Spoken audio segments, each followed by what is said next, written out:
हर रोज एक नई कहानी देखने के लिए चैनल को सब्सक्राइब करें और बेल आइकन दबाना ना भूलें। हेमा सुबह सुबह तैयार होकर अपने बेटे के रूम में जाती है और उसका ब्लैंकेट खींचकर उससे बोलती है, अरे ओ कुंभकर्ण की औलाद, उठ जा, सुबह हो चुकी है। सुबह हो गई तो मैं क्या करूं? क्या करूं? अरे भूल गया क्या? आज हमें रिश्ते की बात करने के लिए दीपाली के घर जाना है। चल निकम्मे, जल्दी उठ जा अब। 5 मिनट दो माँ, बस अभी तैयार होकर आता हूँ। रवि जल्दी से उठकर तैयार हो जाता है और कुछ ही देर में अपनी माँ के साथ दीपाली के घर जाता है, जहाँ दीपाली को देखकर हेमा रिश्ता पक्का करते हुए दीपाली की माँ शोभना से बोलती है, बच्चों ने तो एक दूसरे को पसंद कर लिया, तो क्यों ना अब आगे की बात भी कर ली जाए। हाँ हाँ, क्यों नहीं। बच्चों, तुम दोनों जाओ बाहर और आपस में कुछ और बातें कर लो, जब तक हम लोग भी कुछ बातें कर लेते हैं। ठीक है माँ। दीपाली, हम बाहर चलें? रवि दीपाली को लेकर बाहर चला जाता है और हेमा शोभना से लेन देन की बातें करने लगती है और बातों ही बातों में हेमा शोभना से बोलती है, वैसे मेरे पास भगवान का दिया तो सब कुछ है, जो कि आपको पता ही है। गाड़ी बंगला और धन दौलत, ऐशो आराम की सब चीजें हैं, पर फिर भी कुछ रिश्तेदार ना बहू को कम और बहू के साथ आया सामान ज्यादा देखते हैं। तो आप समझ रही है ना मैं क्या बोलना चाह रही हूँ? जी मैं समझ रही हूँ। वैसे मैं भी अपनी ओर से किसी चीज की कमी नहीं होने दूंगी। फिर भी आप बोलिए, आपको क्या चाहिए? आप समझ तो गई हैं बहन जी, पर गलत। मुझे कुछ नहीं चाहिए, क्योंकि मेरे पास तो सब कुछ है और आपसे ज्यादा ही है। मुझे तो अपने बस रिश्तेदारों का मुंह बंद करना है और कुछ नहीं। और रही कुछ देने की बात, तो आप अपनी बेटी को देंगी, ना कि मुझे, क्योंकि मुझे इन सब का कोई लालच नहीं है। जी मेरा वो मतलब नहीं था। खैर ये सब छोड़िए, आप मुझे बताइए मैं क्या कर सकती हूँ? आपको कुछ नहीं करना, बस आपको अपनी बेटी को कुछ सोना देना है, जैसे 25-30 तोला और 25-30 लाख कैश दे देना, और लड़के को अपनी पसंद की एक कार दे देना, सफारी या स्कॉर्पियो, जो भी आपको पसंद हो। पर इतना सब मैं कैसे दे पाऊंगी? अरे क्यों नहीं दे सकती? आखिर दीपाली आपकी एक लौती बेटी है, और जाते जाते दीपाली के पिताजी उसके लिए कितना कुछ रख गए होंगे। पर बहन जी। अच्छा चलिए, आप एक काम कीजिए, अभी आप मुझे 20 तोला सोना दे देना और कैश दे देना, बाकी कार आप शादी के बाद दे देना। अब तो ठीक है, अब तो हो जाएगा। शोभना उसकी शर्त मान लेती है और कुछ देर बाद दीपाली और रवि अंदर आते हैं, जिसके बाद हेमा शोभना से इजाजत लेकर अपने बेटे के साथ घर चली जाती है और घर जाकर हेमा सारी बात रवि को बताती है, जिसे सुनकर रवि गुस्से में अपनी माँ से बोलता है, माँ, आपने अपनी मांग कम क्यों की? अपनी बात हो चुकी थी ना कि इस बार हम इतने पैसे और गहनों की डिमांड करेंगे। अरे इतनी बड़ी डिमांड पूरी करने के लिए हैसियत भी तो होनी चाहिए ना। और अगर वो शोभना इस रिश्ते के लिए मना कर देती, तो जो लक्ष्मी आने वाली है ना, वो हाथों से चली जाती। अरे मोटी बुद्धि दिमाग से काम लिया कर। अच्छा ठीक है, ये सब छोड़ो और सुनो, शादी इस महीने के अंदर ही करनी है। वो क्यों? वो इसलिए क्योंकि ये ऐशो आराम 1 महीने के रेंट पर लिया है। अगर एक भी दिन लेट किया तो हमारा सच सबके सामने आ जाएगा। अब समझी? अरे समझ गई मेरे चालाक बेटे। दोनों माँ बेटी अपना आगे का प्लान बनाते हैं और 1-2 दिन के अंदर ही शोभना को अपने घर बुलाकर नकली पंडित से शादी की डेट निकलवा लेते हैं। देखते ही देखते शादी के दिन पास आते हैं और एक दिन हेमा शोभना को कॉल करके उससे बोलती है, शादी का दिन पास आ गया और कुछ दिनों बाद शादी की तैयारियां भी शुरू हो जाएंगी, पर आपने अभी तक अपने कहे अनुसार कुछ भी नहीं दिया। आप फिक्र मत कीजिए, मैंने सब चीजें तैयार कर ली हैं। कल मैं आपके घर आकर जेवर और पैसे दे दूंगी। चलो ये तो बहुत अच्छी बात है, अब मैं फोन रखती हूँ। हेमा फोन रखकर ये खुशखबरी रवि को देती है और अगले दिन शोभना हेमा के घर आकर कहे अनुसार जेवर और पैसे देकर चली जाती है। शोभना के जाते ही दोनों माँ बेटे अपना सामान पैक कर लेते हैं और अगले ही दिन दूसरे शहर में रफू चक्कर हो जाते हैं। इस बात से बेखबर शोभना लड़के की हल्दी लेकर उसके घर जाती है, जहां पहुंचकर उसको चालाक माँ बेटे की सच्चाई का पता चलता है। ये सच जानकर शोभना थाने जाकर कल्पना नाम की इंस्पेक्टर के पास दोनों चालाक माँ बेटे की रिपोर्ट लिखवाती है। ऐसे ही दिन बीतते जाते हैं, पर कल्पना उन दोनों के बारे में कुछ पता नहीं कर पाती, जिस वजह से वो थाने में अपनी टेबल पर गुस्से में फाइल को पटकते हुए खुद से बोलती है। बहुत चालाक हैं ये दोनों माँ बेटे, कहीं पर भी एक सबूत नहीं छोड़ा। लेकिन कब तक अपनी चालाकियों से ऐसे बचकर भागते रहेंगे? एक ना एक दिन तो मेरे हाथ आ ही जाएंगे। ये बोलकर वो इन्वेस्टिगेशन करने के लिए जा ही रही होती है कि उसके पास उसके सर का कॉल आता है और उसको पता चलता है कि उसका ट्रांसफर दूसरे शहर में हो गया है और ना चाहते हुए भी कल्पना को दूसरे शहर में जाना पड़ता है। जाते ही उसके पास फिर से सेम केस आता है। ये केस देखकर कल्पना खुद से बोलती है, शायद भगवान भी यही चाहते हैं कि इन दोनों चालाक माँ बेटों को मैं ही पकड़ूं। इतना बोलकर वो अपने काम पर लग जाती है। ऐसे ही एक दिन कल्पना मॉर्निंग वॉक पर जाती है, जहाँ उसकी नजर रवि पर जाती है और उसको देखते ही कल्पना बेंच से अपनी पानी की बोतल उठाती है और उसमें से पानी नीचे गिरा देती है, जिसके बाद वो रवि के पास जाकर उससे बोलती है, एक्सक्यूज मी, क्या आपके पास पानी होगा? मेरी बोतल में पानी खत्म हो गया है। इट्स ओके मैम, आप मेरा पानी पी लीजिए। वैसे मैं यहाँ रोज सुबह शाम आती हूँ और मोस्टली मैं सभी लोगों को यहाँ पर जानती भी हूँ, लेकिन आपको यहाँ पहली बार देखा है। हाँ, वो मैं यहाँ नया आया हूँ, काम की वजह से मेरा ट्रांसफर होता रहता है। That's great। वैसे आप करते क्या है?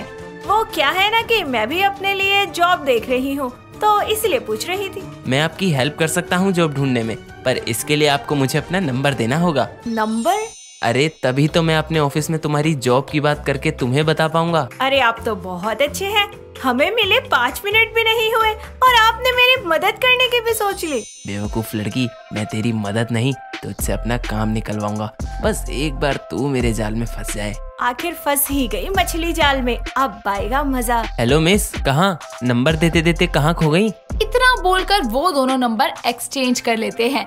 रवि घर जाकर सारी बात अपनी माँ को बताता है, जिसके बाद दोनों माँ बेटे मिलकर एक बार फिर से प्लान बनाते हैं और इसी के साथ रवि कल्पना से बातें करना शुरू कर देता है और कुछ ही दिन बाद वो उसे प्रपोज करके अपनी माँ के साथ उसके घर रिश्ता लेकर जाता है।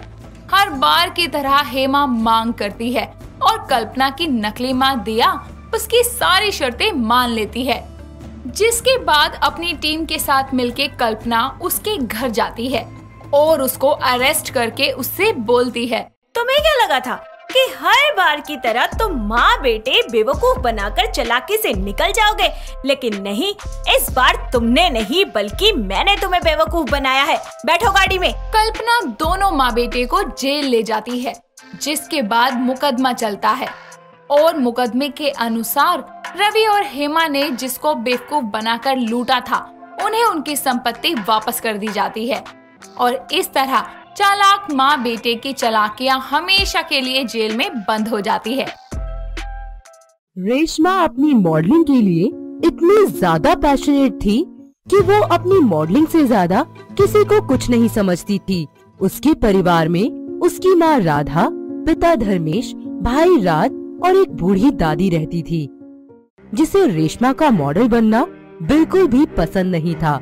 वो अक्सर ही उसे इन सब के लिए रोका टोका करते थे, पर रेशमा किसी की बात नहीं सुनती थी। ऐसे ही एक दिन वो न्यूज़पेपर का बना हुआ ड्रेस पहनकर अपने कमरे से बाहर आती है। उसे ऐसा देखकर सबके होश ही उड़ जाते हैं। ये कौन से दिन दिखवा रहे हो मेरे को? रात छोरी! अरे निर्लज, बेशरम! अरे अरे ये क्या पहन लिया? और कपड़े नहीं है क्या तेरे पास जो ये न्यूज़पेपर लपेट के आ गई? जल्दी जा और कपड़े पहन। घर में बाप भाई है, सबके सामने ऐसी अधनंगी घूमेगी क्या? Please mom, it's fashion. आपको पता भी है ये न्यूज़पेपर का ड्रेस कितना ट्रेंडी है। ये न्यूज़पेपर लपेटना कब से फैशन बन गया? रे अंदर जा और कपड़े पहन। यो कागज कहीं फटवट गया ना, ते मैं बता रही हूँ, मैं तने बता दूंगी। हाँ दादी, तुम ठहरी पुराने जमाने की। आपका दौर ना कब का चला गया, ये आज का टाइम है। और आज ना मेरा मॉडलिंग का ऑडिशन है जो मैं देने जा रही हूँ और शाम को घर आऊंगी वापस। अरे रुक, क्या इन्हीं कपड़ों में जाएगी? कपड़े पहन कर आ, वरना आज तू बाहर ही नहीं जाएगी। अरे आपको दिख नहीं रहा क्या? कपड़े पहने तो है और कितने क्लासी भी लग रहे हैं। और मुझे जाना है, प्लीज ना, आप दोनों अपना ये लेडी ड्रामा बंद करो। अरे कहीं नहीं जाएगी तू, समझी? माँ, मेरा हाथ छोड़ो। क्या है यार, जाने दो ना मुझे जाना है तो मतलब जाना है। अरे बस बहुत हो गया तेरा, शर्म बेच खाई है क्या तूने? कहीं नहीं जाएगी, एक बार बोल दिया ना। राधा अपनी बेटी को जबरदस्ती कमरे में बंद कर देती है। अपने मॉडलिंग के सपने को इस तरह बिखरता देखकर रेशमा को बहुत दुख होता है। अब उसे घर से बाहर नहीं जाने दिया जाता था, पर अपनी जिद की पक्की रेशमा अपने सपनों को पूरा करने की ठान लेती है। और एक रात जब सब घर वाले सो रहे होते हैं, तो वो घर छोड़कर मुंबई चली जाती है। वो दिन रात कड़ी मेहनत करती है और आखिरकार एक मॉडल बन जाती है। ऐसे ही एक दिन एक शो के दौरान उसकी मुलाकात 50 साल के सुशील से होती है, जो कि मैगजीन डायरेक्टर होता है। रेशमा की खूबसूरती देखकर वो उस पर मोहित हो जाता है। एक दिन वो उसके घर पर हाथों में फूल लिए जाता है। ओह माय गॉड सर, आप यहाँ? सुशील दिवाकर मेरे घर में? मुझे तो यकीन ही नहीं होता कि बड़े डायरेक्टर से मिलकर। ओह गॉड, आज तो मेरा मॉडलिंग का करियर सफल हो गया। ओके, अब थोड़ा शांत भी हो जाओ। और सुनो, मैं यहाँ तुम्हें एक बड़े इवेंट की शो स्टॉपर बनने का ऑफर देने आया हूँ। व्हाट? मुझे तो बिलीव ही नहीं हो रहा, इतना बड़ा ऑफर। हे भगवान, मैं कहीं कोई सपना तो नहीं देख रही। अरे नहीं, सुनो, ये फूल तुम्हारे लिए। Thank you so much sir. Reshma खुशी के मारे झूमने लगती है और अगले दिन वो शो की शो स्टॉपर बन जाती है। धीरे धीरे उसका मॉडलिंग इंडस्ट्री में खूब नाम हो जाता है। सुशील, जो पहले से ही 3 शादियां कर अपनी बीवियों को छोड़ चुका था, अब उसकी नजर रेशमा पर थी।